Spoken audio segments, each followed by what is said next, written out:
The Congo Basin holds a secret that most people will never understand. It is not a secret written in books or preserved in museums. It is a secret held in the silence between the trees, in the places where light fails to reach, and in the testimonies of people who return from the jungle forever changed. This is not a forest like the ones you know. The Congo is the second largest rainforest on Earth, covering over 1.5 million square miles across 6 nations. But its size alone does not explain what happens here. There are places within this basin where no human footprint has ever been recorded. Regions where the canopy grows so thick that the ground below exists in permanent twilight, and in that darkness, something persists. For centuries, local communities have spoken of creatures that should not exist. Not folklore, not legend, encounters, descriptions. So specific, so consistent across isolated tribes separated by hundreds of miles, that dismissing them becomes harder than believing them. Western science arrived late to these stories. And when it did, it found something unsettling. The descriptions did not match known animals. They matched something else entirely. What you are about to hear is not speculation. These are documented sightings, expedition reports, and first-hand accounts from researchers, missionaries, and indigenous witnesses who had no reason to fabricate what they saw. 7 creatures, each one reported multiple times, each one defying explanation. But this is not simply a catalogue of strange animals. As you move deeper into this investigation, you will notice something else, a pattern. These creatures are not random anomalies scattered across the jungle. They are connected by something far more disturbing: the places they inhabit, the way they interact with humans, and the possibility that their existence suggests something fundamentally wrong about what we think we know. The countdown begins at 7, but by the time you reach 1, the question will no longer be whether these creatures exist. The question will be what their existence means.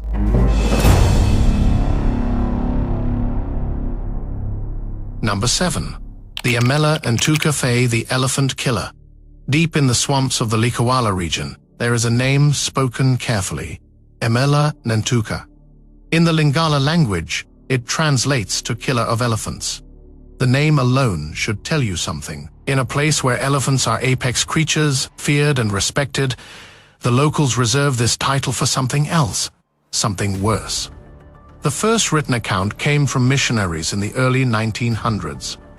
They were told by multiple tribes, separated by vast distances, and with no contact between them, about a creature that lived in the deepest swamps. It was described as roughly the size of an elephant, but lower to the ground. Its body was heavy, muscular, and covered in thick grayish-brown skin. But it was the head that made it unmistakable. A single horn, massive and ivory white, protruding from its snout. At first, missionaries assumed this was a confused description of a rhinoceros. But there are no rhinoceros in the Congo Basin. Their habitat ends hundreds of miles away, and the behavior described did not match. Rhinoceros are defensive, territorial. The Emela-Ntouka was described as actively aggressive, hunting elephants in the water using its horn to gore them, leaving their bodies half submerged in the swamp. In 1981, biologist Roy McCall led an expedition into the Likuala swamps, specifically to investigate reports of unknown megafauna. His team interviewed over 30 witnesses from different villages. The descriptions were disturbingly consistent. The creature had a long, muscular tail, 4 legs like pillars, a head like a rhinoceros, but broader, and it was semi-aquatic, spending most of its time in deep water, only emerging to feed or drive away threats. One witness, a fisherman, described seeing the creature surface near his canoe. He said the water around it churned violently, and the smell was overwhelming. Rotten vegetation mixed with something else, something sharper. He paddled backward, and the creature submerged again without pursuing him. But he saw the horn. He said it was longer than his arm. What makes this account particularly unsettling is the ecological detail. The Congo Basin contains swamps so remote that new species of fish and reptiles are still being discovered. Large animals require large territories. If the Emela-Ntouka exists, it would need vast, isolated stretches of water to remain undetected. And the Likwala region provides exactly that. There are sections of this swamp that have never been surveyed. Waterways that appear on no map. If something wanted to stay hidden, this is where it would succeed. But there is another implication, one that researchers avoid discussing publicly. If this creature hunts elephants, it would need to be extraordinarily powerful. Elephants are not passive, they fight back. A creature capable of killing one would represent a level of aggression and physical strength that has no modern equivalent in the region. And if it remains in those swamps, the only reason we have not found it is because it does not want to be found, or because anyone who got close enough did not return. The Emela-Ntouka is not the most famous cryptid of the Congo, but it is the first warning, the first suggestion that this jungle operates by rules we do not understand. And the deeper you go, the stranger those rules become. Number 6. Mokele-Mbembe, the river devil. There is a river in the northern Congo where locals refuse to fish after dark.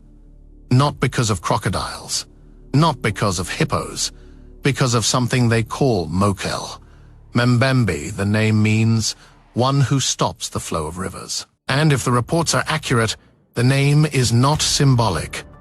The first European to document this creature was Captain Freiherr von Stein zu Lasnitz, a German officer stationed in the Congo in 1913. He was compiling a list of animals in the region when multiple indigenous sources mentioned a creature living in the Likwala swamps and the rivers feeding into them. They described it as brownish-gray, with a long, flexible neck, a body the size of a hippopotamus, and a tail that could shatter a canoe with a single strike. Von Stein included drawings based on these descriptions in his report. The creature resembled something extinct. A sauropod, a long-necked dinosaur that should have vanished 65 million years ago. At first, this was dismissed as native mythology influenced by European stories. But there was a problem. The tribes describing Mokele-Mbembe had no exposure to paleontology. When shown pictures of various animals, rhinos, elephants, crocodiles, and dinosaurs, they consistently identified the sauropod as the creature they had seen. Not a crocodile, not a misidentified hippopotamus. A sauropod. In 1980, biologist Roy Mackal organized an expedition to Lake Teli, a remote body of water in the Congo Basin, considered a likely habitat for Mokele-Mbembe. His team interviewed dozens of witnesses. The descriptions were nearly identical. A creature with a small head, a neck extending 6 to 10 feet, and smooth skin like a hippopotamus. It was herbivorous, feeding on a specific plant called malombo that grows near riverbanks, and it was violently territorial. Multiple witnesses described it overturning canoes and killing intruders, not by eating them, but by crushing them or drowning them. One account stood out. A group of villagers reported that in the 1950s, they managed to kill one of these creatures after it repeatedly destroyed fishing traps. They dragged the body to shore and in celebration cooked and ate portions of it. According to the account, everyone who consumed the meat died shortly afterward. The implication was never fully explained: disease, toxicity, or something else. But it is the behavior of Mokele-Mbembe that deepens the unease. Herbivores do not typically kill without provocation. Hippos do, but their attacks are defensive.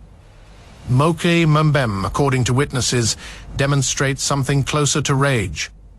It does not simply defend territory, it eliminates threats. There are stories of it following canoes for miles, surfacing periodically, as if tracking them. One witness said he felt watched the entire time he was on the river, though he saw nothing. It was only when he reached the shore that he heard the sound behind him, a long, low exhale from the water. If Mokele-Mbembe is real, it represents a biological impossibility that is somehow sustained by the Congo itself, a relic species, isolated for millions of years, evolving in secret.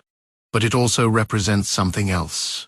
If a creature this large can remain hidden, what else is hidden? And more disturbingly, If the locals have known about it for centuries and avoided certain rivers because of it, what does it mean that Western science is only now beginning to listen?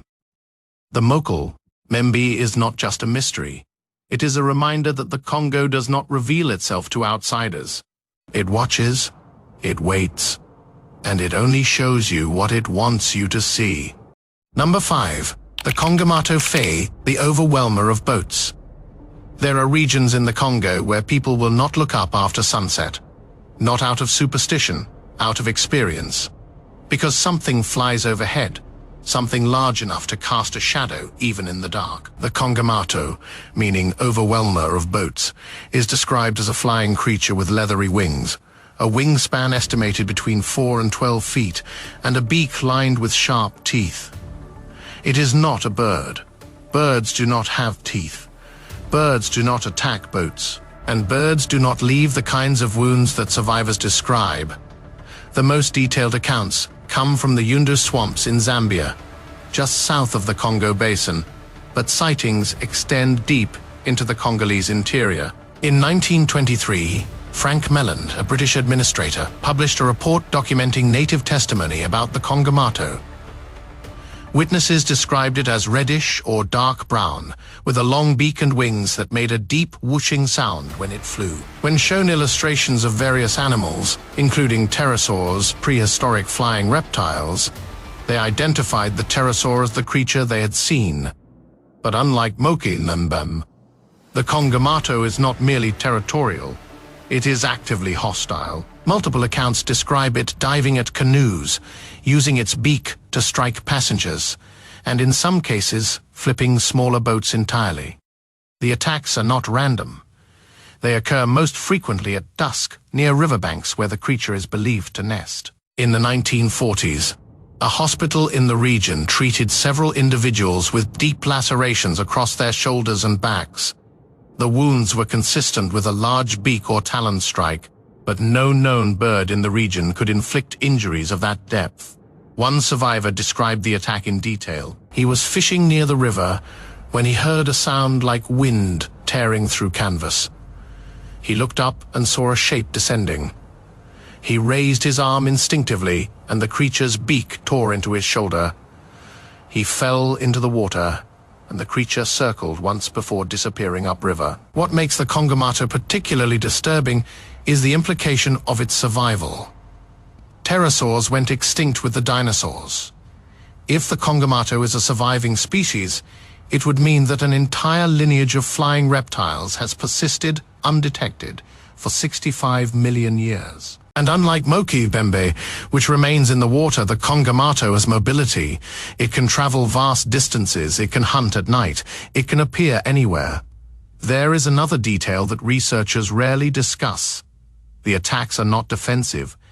Hippos attack boats because they perceive them as threats. Crocodiles attack because they are opportunistic predators. The Kongamato attacks with precision. It targets vulnerable individuals. It strikes and retreats, as if testing defenses. One researcher noted that the behavior resembles intelligence, not instinct, strategy. If the Kongamato is real, it is not simply a relic species. It is an apex predator that has learned to avoid detection while remaining active. And the fact that it hunts at dusk when visibility is poor and witnesses are unreliable suggests something even more unsettling. It knows when it is safest to hunt. The Congo is not just hiding creatures. It is hiding creatures that have learned how to hide. Number 4. The Nguma-Monene Fae, the Great Serpent. There's a difference between a large snake and a serpent. A large snake is an animal. A serpent is something else. And in the rivers of the Congo, there is something that exceeds the boundaries of both. The Nguma-Monene, meaning Great Serpent, is described as a snake-like creature between 40 and 80 feet in length. Its body is as thick as an oil drum.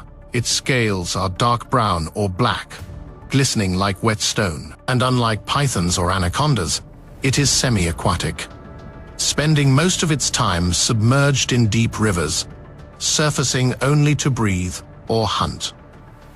The first documented account appeared in the journals of Father Joseph Ellis, a missionary working in the Likuala region in the 1960s. Local guides told him about a creature that lived in a specific section of the river, a deep bend where the current slowed. They refused to fish there. When Ellis asked why, they said the water moved wrong. Even when the surface was calm, there were currents underneath, as if something massive was displacing the flow. Ellis did not see the creature himself, but one of his guides did. The man was crossing the river at dawn when he saw a ridge of scales breaking the surface. It moved parallel to his canoe just beneath the water, and then submerged completely. The guide estimated the visible portion at over 20 feet, and he said the head never surfaced. Whatever it was observing him from below. But the most disturbing accounts come from fishermen. In the Congo, fishing often requires nets stretched across sections of river, left overnight, and checked at dawn. On multiple occasions, fishermen have returned to find their nets shredded, not torn by current or debris, but cut cleanly, as if sliced by something moving through them at high speed. The surrounding water is often clouded with sediment, stirred up from below, and in some cases entire sections of net are missing, pulled down into the depths. One fisherman described finding his net in the morning with something still caught in it. Not a fish, a scale. He said it was the size of his hand, thick as leather and dark as charcoal. He threw it back into the river. He did not say why, but the implication was clear. Whatever left that scale was not something he wanted to examine further. The Nguma-Monene does not fit neatly into any known species. Anacondas reach lengths of up to 30 feet, but they are primarily terrestrial hunters. African rock pythons reach similar lengths, but avoid deep water. The Nguma-Monene, according to witnesses, is fully adapted to riverine life. It does not bask on riverbanks. It does not hunt on land. It exists entirely in the water, surfacing only when necessary. What makes this even more unsettling is the ecological niche it occupies. Crocodiles dominate the rivers of the Congo. Hippos control the shallows. For a creature the size of the Nguma-Monene to survive, it would need to occupy a space where neither crocodiles nor hippos compete. That space exists. The deepest sections of the river, where light does not penetrate, and the current is too strong for most animals to navigate. If the Nguma-Monene exists, it lives in a part of the river that humans almost never see. There is one final detail worth noting. In 2006, a research team surveying fish populations in the Congo River captured something unusual on sonar. A large, elongated shape moving near the riverbed, estimated at over 50 feet in length. The shape was organic. It moved in a smooth, undulating motion, and it disappeared into a section of the river too deep and too fast to follow. The team did not release the footage publicly, but the lead researcher later stated in an interview that whatever they recorded did not match any known species in the region. He did not call it the Nguma-Monene. He did not call it anything. He simply said it should not have been there. The Great Serpent is not a legend confined to campfire stories. It is a presence in the water, and the people who live along the river have learned not to question it. They simply avoid certain places, and they do not ask what lies beneath. Up to this point, these discoveries have felt distant. Strange, yes. Unsettling, certainly, but distant. Creatures in the jungle, far from the places we live. Easy to dismiss as rumor, easy to imagine as exaggeration. But from here on, the story takes a far darker turn. Because the creatures ahead are not content to remain hidden. They approach, they follow, they interact, and when they do, the people who encounter them are never quite the same. Number 3. The Dingoneks fey the armored terror. There is a reason certain parts of the Congo are permanently abandoned. Villages that once thrived near the riverbanks now sit empty. Homes reclaimed by the jungle, fishing posts left to rot. And when you ask what happened, the answer is always the same. The Dingoneks came. The Dingoneks is described as a reptilian predator covered in thick plate-like armor. Witnesses compare its appearance to a crocodile, but larger, heavier, and covered in scales that resemble overlapping shields. Its body is estimated at 15 to 20 feet in length, with a wide, flat head and jaws strong enough to snap a canoe in half. But it is the aggression that sets it apart.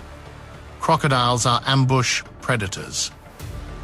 They wait the Dingoneks hunts. It patrols specific sections of the river, and once it establishes territory, it eliminates anything that enters. Not just humans, hippos. Other crocodiles, there are accounts of Dingoneks attacking animals far larger than itself, latching onto them with its jaws and dragging them underwater until the thrashing stops. The most chilling account comes from a village elder in the Ubangi region. He described an event that occurred in the 1970s. A young boy was playing near the riverbank when the water erupted. The Dingoneks lunged halfway onto the shore, its jaws locking around the boy's leg. The boy's father ran toward the river with a machete, but the creature did not retreat. It pulled the boy into the water while the father watched. The body was never recovered. After that incident, the village relocated. They did not fish in that section of the river anymore. They did not even go near it. And according to the elder, others who ignored the warning disappeared as well. He said the Dingoneks did not hunt randomly. It learned. It recognized patterns, and once it identified a vulnerability, it exploited it. But what makes the Dingoneks particularly disturbing is the armor. Crocodile skin is thick, yes, but it can be penetrated. Witnesses describe the Dingoneks as nearly invulnerable. Spears deflect off its back, bullets from small caliber rifles ricochet off its scales. In one account, a group of hunters cornered a Dingoneks on a sandbar and fired multiple shots at close range. The creature recoiled, then charged. 2 of the hunters were injured before the others managed to drive it back into the water with fire. Fire, not weapons. Fire, that detail matters. Because it suggests the Dingoneks is not simply a large crocodile. It is something that has evolved specific defenses against human threats. And if it can withstand gunfire, the question becomes, what was hunting it before humans arrived? The Dingoneks does not hide in the deep rivers like the Nguma-Monene. It does not stay in the remote swamps like Mokele-Mbembe. It exists in populated areas, rivers where people fish, waterways where children play, and it does not avoid humans. It targets them. There is a pattern emerging here. The deeper you go into this list, the closer these creatures come to human spaces. The Emela-Ntouka stays in the swamps. Mokele-Mbembe remains in isolated lakes. The Kongamato attacks at dusk but retreats.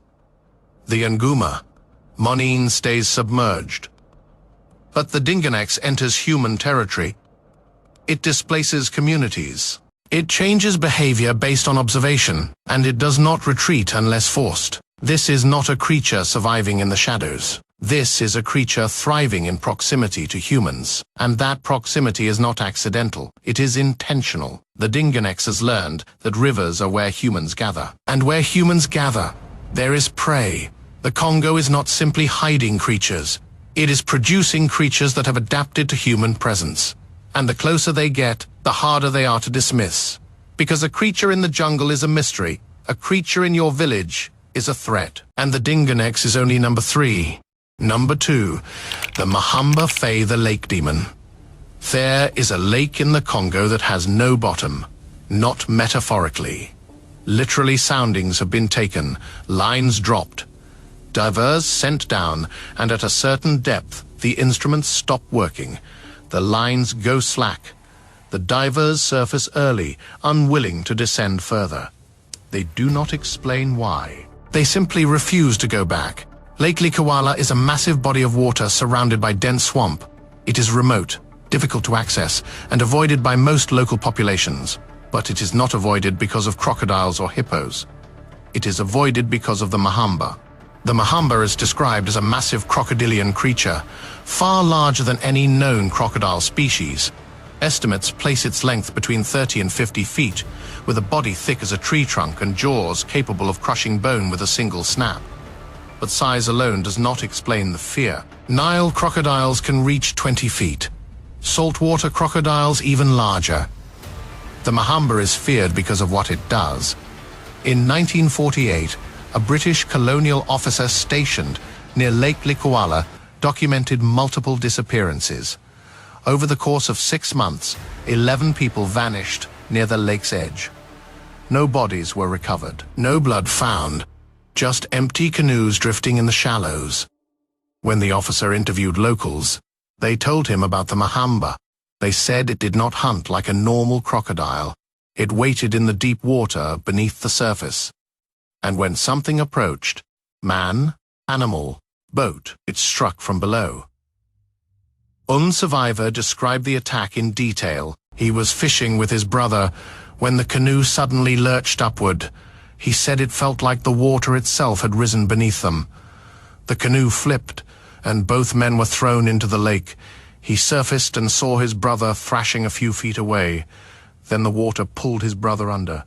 No splash, no struggle, just gone. The survivor said he felt something brush his leg as he swam towards shore. Something enormous, something that let him go. That last detail, being let go, appears in multiple accounts. The Mahamba does not always kill. Sometimes it simply surfaces near a boat, observes, and submerges again. Witnesses described feeling paralyzed during these encounters, not by fear alone, but by the intelligence behind it. One fisherman said the creature surfaced 10 feet from his canoe and stared at him for nearly a minute. He said the eyes were not reptilian, they were aware, and when it finally sank back into the water, he knew it had decided he was not worth killing. But the Mahamba does kill, and when it does, it is methodical. In 1972, a missionary reported finding a hippo carcass on the shore of Lake Likwala. The hippo had been partially consumed, but the bite marks were wrong. Too large, too deep. Hippos are one of the most dangerous animals in Africa, capable of killing crocodiles that threaten them. For something to kill and eat a hippo, it would need to be far more powerful than any known predator in the region. What makes the Mahamba truly disturbing is the way it has shaped human behavior around the lake. Entire communities have altered their way of life to avoid it. Fishing is done only in the shallows, and only during the day. No one crosses the lake after dark. Children are not allowed near the water unsupervised. These are not precautions based on folklore. They are survival strategies developed over generations of encounters. And there is one more detail that deepens the dread. In 1987, a French expedition attempted to explore the deeper sections of Lake Likwala using sonar. The equipment detected a large object moving near the bottom, estimated at over 40 feet in length. The object moved in a deliberate pattern, circling the boat. The crew attempted to film it using underwater cameras, but the footage was unusable. Too dark, too murky. The expedition ended early. The lead researcher later stated that the behavior they observed was not consistent with fish or known aquatic reptiles. The object seemed to be tracking them, and when they left, it followed them to the edge of the lake before turning back. The Mahamba is not a legend. It is a presence, a force that controls access to an entire body of water, and the people who live near Lake Likwala have learned the rules. Stay in the shallows. Do not cross at night, and if something surfaces near you, do not move. Because the Mahamba does not kill everything it encounters, but it kills often enough that no one is willing to risk being next. We are approaching the end now, the final creature, and if the pattern holds, it will not simply exist in the jungle. It will not simply defend territory. It will do something worse. It will interact with humans in ways that suggest intention, purpose, and the possibility that we are not observers of this mystery. We are part of it. Number 1. The Dingonek, the jungle walrus. This is where the rules break down, where every explanation fails, where the line between creature and phenomenon dissolves into something far more disturbing. The Dingonek, not to be confused with the Dingoneks, is described as an abomination, not a predator. Not a reptile, an abomination. Witnesses struggle to categorize it.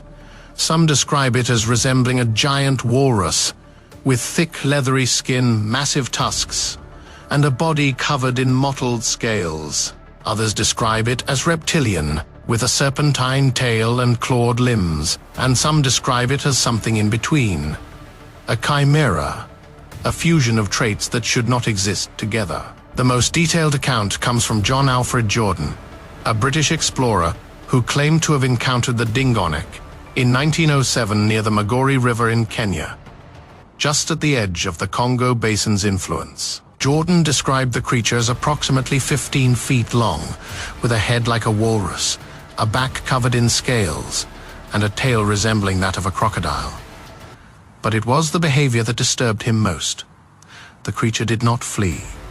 It watched him, and when Jordan raised his rifle, the Dingonek submerged slowly, maintaining eye contact, until it disappeared beneath the surface. Jordan's account was dismissed at the time as fabrication or misidentification.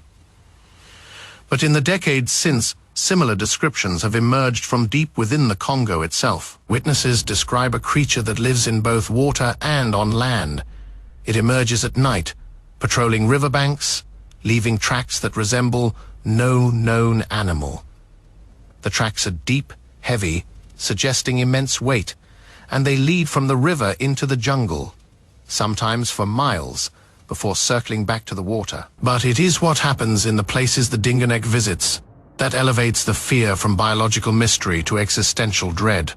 In multiple villages where the Dingonek has been sighted, livestock begins to disappear. Not attacked. Disappeared. Goats, pigs, dogs, gone without trace. No blood, no signs of struggle, just gone. And the people in those villages report hearing sounds at night, low, guttural vocalizations that echo through the jungle. Not animal sounds, something else, something that seems to mimic human voices. One witness described hearing his name called from the jungle. He recognized the voice. It sounded like his brother who had died 2 years earlier. He walked toward the sound and then stopped, because the voice was coming from the direction of the river, and his brother had drowned in that river. He turned back, and the voice called again. This time from a different direction. He ran. And the voice followed him halfway to the village before stopping abruptly. Other witnesses describe similar encounters, hearing familiar voices, seeing shapes in the tree line that almost resemble people, but not quite, feeling followed for hours without ever seeing what is following them. And in every case, the encounters occur near water, near the places where the Dingonek has been sighted. There is no scientific explanation for this. No known animal mimics human voices with precision. Parrots mimic sounds, but not full sentences. Lyrebirds mimic complex sounds, but they do not stalk humans. The Dingonek, according to these accounts, does both. And more disturbingly, it seems to learn. It calls out names it should not know. It uses voices of people who are dead, and it lures people toward the water. In 2003, a group of researchers investigating cryptid reports in the Congo interviewed a man who claimed to have seen the Dingonek up close. He said he was fishing at dusk when he saw something emerge from the river. At first, he thought it was a hippo, but it moved wrong. It walked on 4 legs, but its body was too long, its movements too fluid. It climbed onto the shore, shook water from its back, and then turned its head toward him. He said the face was wrong. The eyes were too forward-facing, the snout too short. It looked at him for what felt like minutes, and then it opened its mouth, and it made a sound, not a roar, not a growl, a word. In his language, it said his name. He ran, and the creature did not follow. But when he returned to the village, he found that his youngest son had gone missing. The boy was found 3 days later, wandering near the river, unharmed but unable to speak. The boy remained silent for weeks. And when he finally spoke, he said he had been with his grandfather. But his grandfather had been dead for 5 years. The Dingonek is not simply a creature. It is a disturbance, a violation of the natural order. And the closer you look at the reports, the more disturbing the pattern becomes. The Dingonek does not hunt for food. It hunts for proximity. It approaches human settlements. It interacts. It observes, and it mimics, as if learning, as if preparing. There are places in the Congo where locals will not say its name aloud. They refer to it only as the thing that walks at night. And they have a rule. If you hear your name called from the jungle after dark, do not answer, do not go toward it, and do not look back. Because once it knows you have heard it, it will call again and again until you respond. The Dingonek is not the largest creature on this list. It is not the most powerful. But it is the most dangerous, because it does not hide from humans. It seeks them out, and it does so with an intelligence that suggests purpose, not survival. Purpose. This is not a species adapting to its environment. This is something adapting to us. The Congo Basin is not finished revealing itself. Every expedition finds something new. Every interview uncovers another encounter, and with each discovery, the question shifts. It is no longer about whether these creatures exist. It is about why they exist where they do, why they behave the way they do, and what it means that they are moving closer. These are not fossils. They are not relics. They are active, evolving, and aware, and the jungle that hides them is not neutral. It is complicit, as if the Congo itself has decided what is allowed to be seen and what must remain hidden. The 7 creatures you have just heard described are not the end of this story. They are the beginning. Because for every creature documented, there are dozens more that remain unspoken. Encounters that never made it into reports. Witnesses who chose silence over ridicule, and places in the jungle where even the locals refuse to go, not because of what they have seen, but because of what they have felt. The Congo does not give answers. It gives warnings, and the creatures within it are not mysteries waiting to be solved. They are sentries, guarding something deeper, something we are not yet ready to understand. This discovery was not the end, and what remains hidden may be far worse. If you want to go deeper into the unknown, there are more stories like this, more mysteries that defy explanation. Subscribe, not because you want entertainment, but because some knowledge is survival, and the jungle is listening.